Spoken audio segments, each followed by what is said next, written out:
Chapter 16, Psychological Disorders.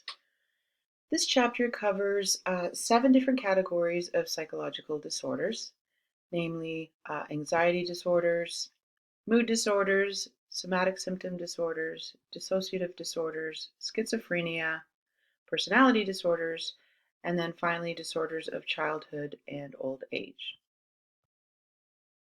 First, we're going to start out with the scope and nature of psychological disorders, talk a little bit about what is abnormal, look at the historical perspective on deviant behavior, and then we're going to look at the DSM-5, which is the and dimensional approach to classifying psychological disorders.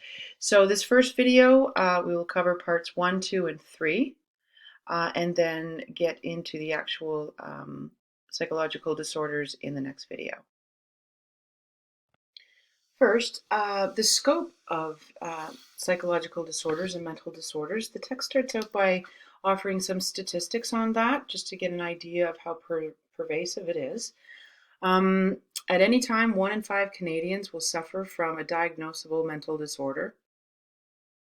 Nearly half of all North Americans between the ages of 15 and 54 will experience a psychological disorder at some time in their lives. Medications used to treat anxiety and depression are among the most frequently prescribed drugs in North America. 1 adolescent dies by suicide every 90 seconds. And finally, 4,000 Canadians die by suicide every year. 90% of these were diagnosed with a mental disorder. So we can see that psychological disorders, not only they have a major impact on individuals and society, but what these statistics really also point out is how pervasive it is. So as you're going through, these are not, people that are just out there, categorized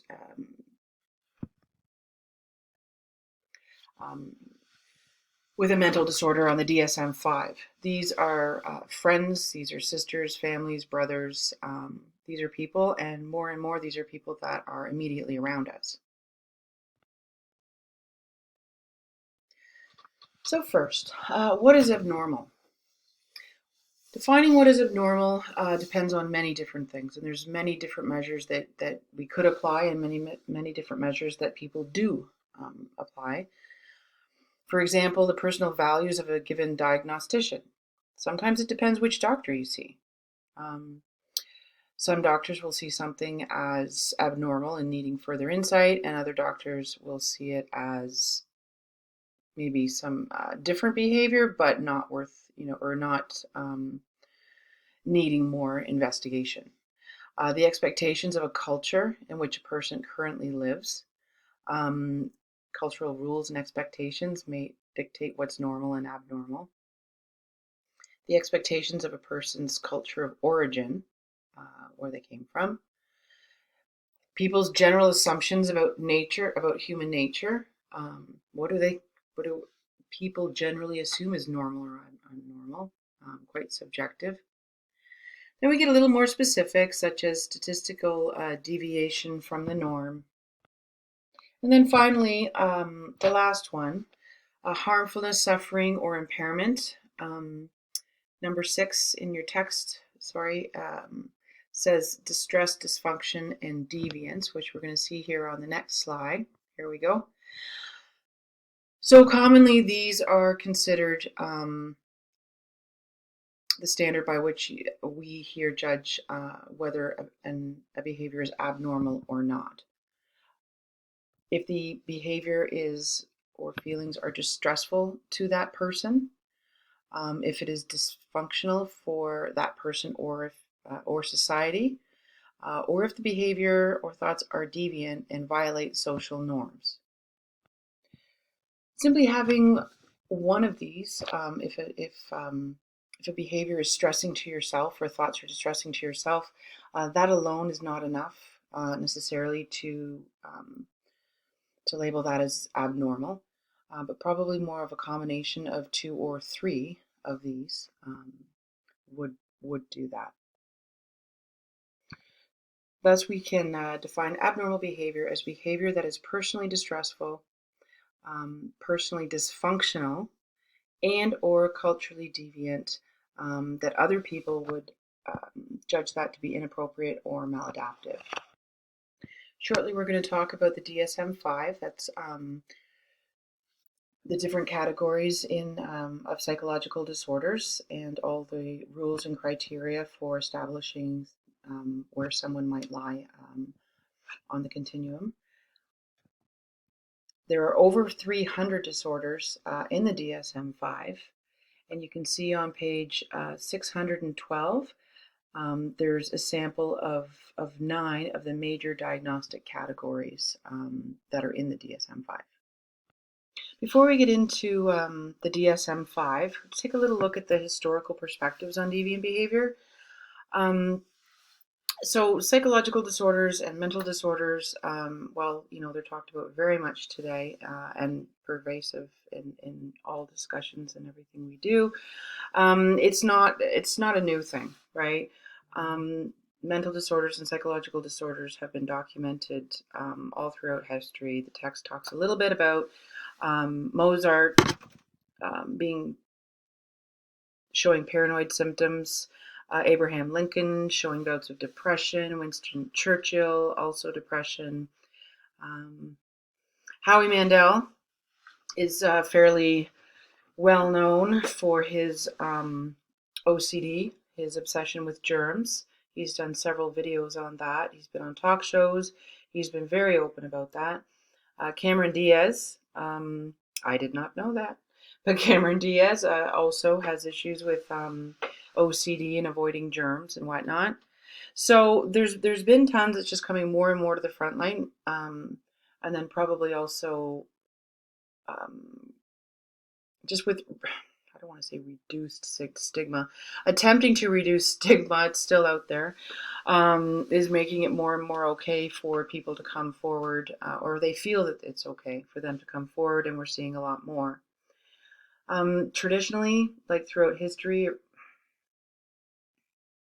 as we know now, that mental disorders are very much like physical disorders, okay? And looking at biological treatments and whatnot, traditionally, historically, was not thought that way. Like originally, people thought that psychological disorders or these behaviors that people were exhibiting were due to supernatural forces, right? Or that these people showing these behaviors were possessed somehow, right? They were also identified as witches, right? During 16th and 17th centuries, more than 100,000 people with psychological disorders were identified as witches, and they were hunted down and executed. Okay. It wasn't until 5th century that Greek physician Hippocrates suggested that mental disorders were the diseases just like physical disorders. By the 1800s, Western medicine returned to viewing mental disorders as biologically based. The big drive for this was the discovery that a general paresis, it was a disorder characterized by mental deterioration of the brain, right? And what they discovered was that was caused by syphilis, which is a physical infection, right? So that was one of the first documented demonstrations that a psychological disorder had been caused by an underlying physical malady. Here we go, another slide outlining this. I always seem to get ahead of myself. Outlining the demonological view, abnormal behavior as a result of the supernatural forces, as I said. The treatment for that at the time was the hole in the skull, right? And then getting through to early biological views and then the breakthroughs that they had leading to the current view of physiological and psychological determinants of psychological disorders.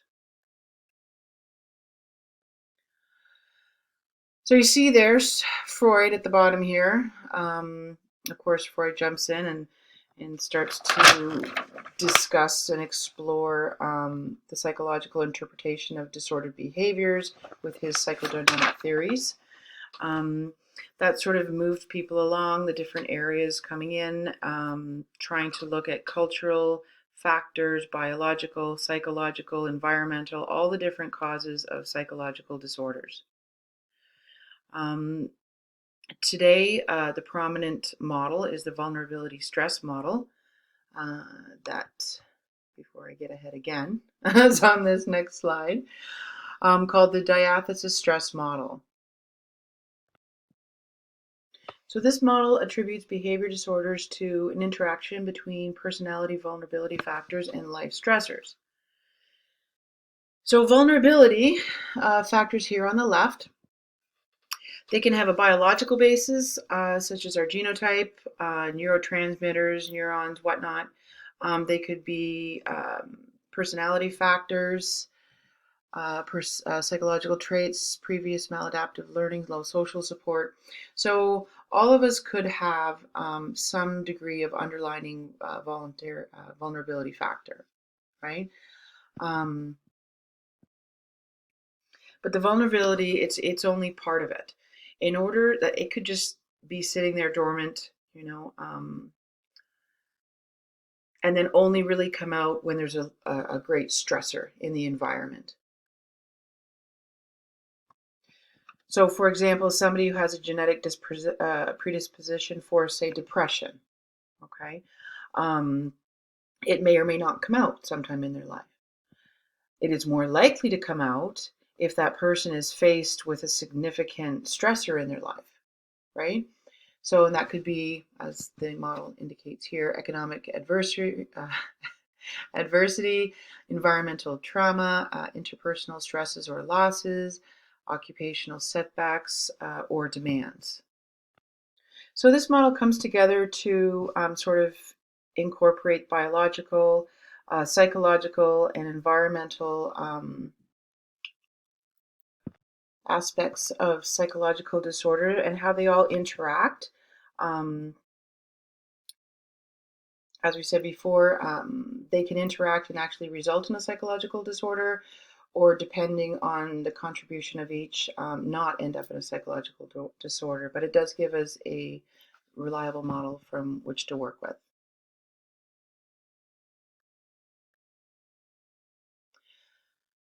Okay, part 3, diagnosing psychological disorders. We're going to talk about the DSM-5 and then talk about some critical issues in diagnostic labeling. So in order to bring order and the ability to study and analyze and come up with treatments for psychological disorders, we need some sort of categorical system, right? And the categorical system has to be reliable and it has to be valid. I'm sure you've all heard those terms before. Reliability, that means that clinicians can use this, using the system should show high levels of agreement in their diagnostic decisions, which basically means validity means that the diagnostic categories should accurately capture the essential features of the disorders. Okay, so I'm going to explain this backwards. So validity. Each diagnostic category, say for, think of one, depression, right? So all the features of depression, all the features that someone's going to say, okay, if they have this, we're going to call that depression. It has to be clear enough for all doctors can look at that and determine if this person has depression or not. Okay, so does it measure depression? Reliability means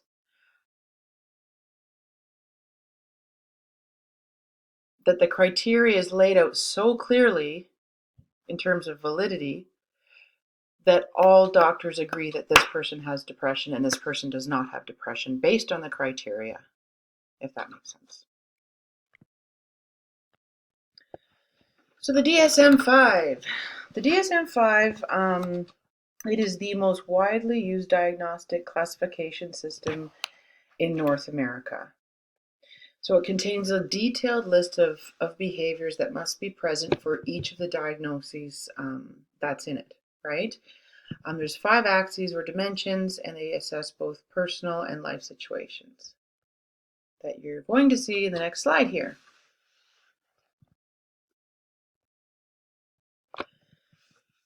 So this part is not in the text, but this is just to give you an idea of what the different axes look like.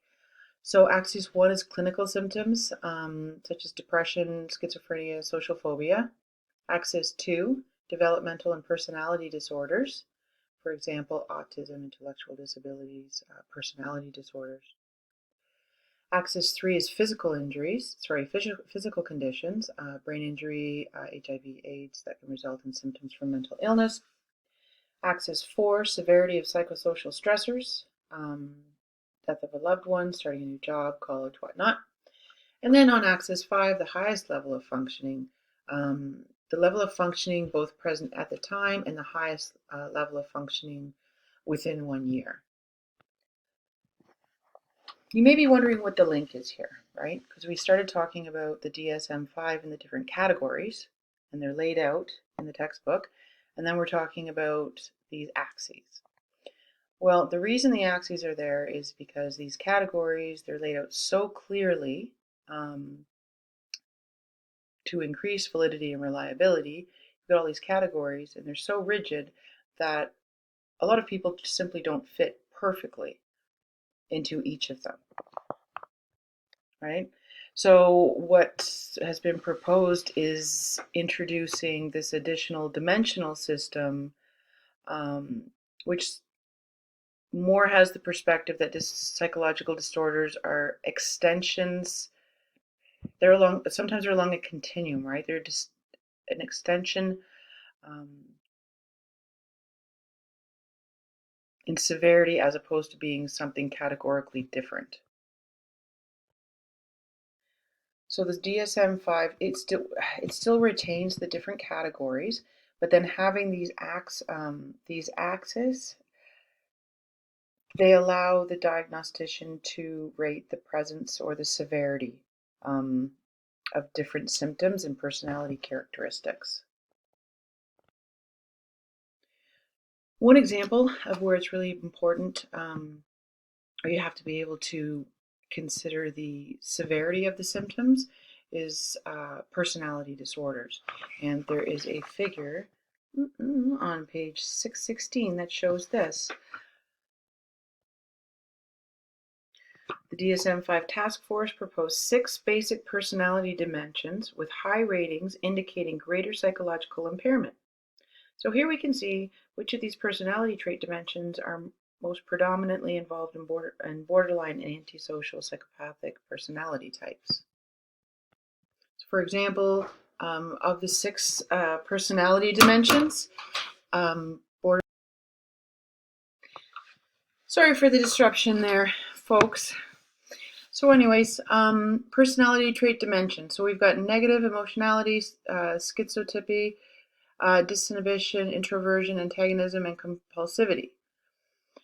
So what these trait dimensions allow psychologists to do is to note that, let's say, borderline personality and antisocial psychopathic type personality disorders, borderline tends to be high in negative emotionality, schizotypy, and disinhibition, whereas antisocial psychopathic type tends to be high in disinhibition and antagonism. So it enables psychologists to identify where they would be have higher indicators on personality dimensions and lower, as opposed to just putting them into rigid categories.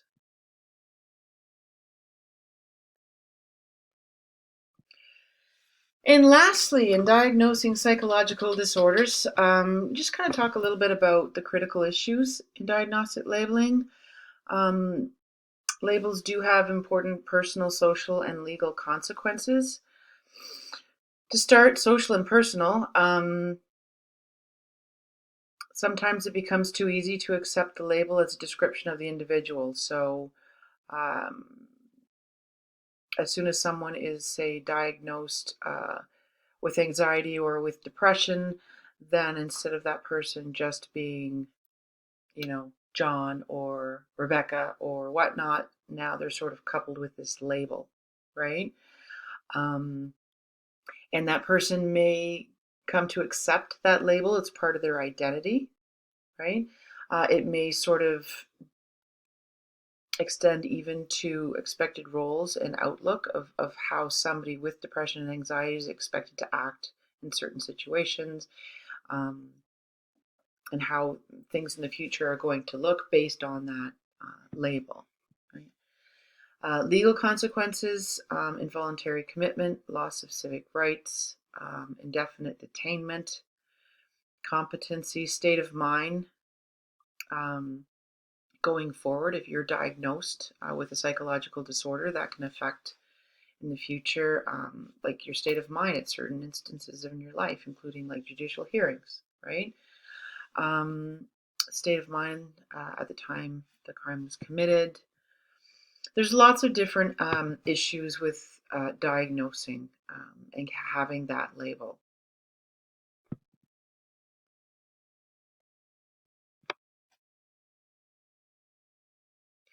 Um, a lot of these, legal consequences and whatnot. There's also, I mean, I don't want to say positive things. In high school, if you are diagnosed, um, if you are diagnosed with a condition of some kind, say anxiety or depression or any of these things, I mean, you have to get that diagnosis a lot of the time in order to get accommodations, right? Um, I know that in order to get accommodations in university, a lot of the time you need to have that diagnosis from a psychologist or a psychiatrist in order to get certain accommodations, like extended time for this, or I was going to say a quiet space to write the exam, but I guess we're all at home now. Anyways, lots of issues with label, or not issues, consequences. Sometimes it can work for you, sometimes it can work against you, but definitely things that we have to think about. Okay, so that concludes the first three parts: the scope and nature, what is abnormal. We talked a little bit about historical perspectives on deviant behavior, how deviant behavior and psychological disorders went from being like the result of like supernatural or possession, and how that moved forward into finally realizing the biological underpinnings of psychological disorders. And then we talked about the DSM-5, how we categorize disorders, how we take all of these symptoms and observed behaviors and then put them into categories so that we can talk about them and have labels. Labels sometimes being good, sometimes being bad, but this organization does allow us to investigate and research and come up with different therapies and prescriptions and drugs and different ways of managing and coping. Anyways, the next section we're going to be getting into the different disorders. We'll start with anxiety disorders, so I will see you in the next video.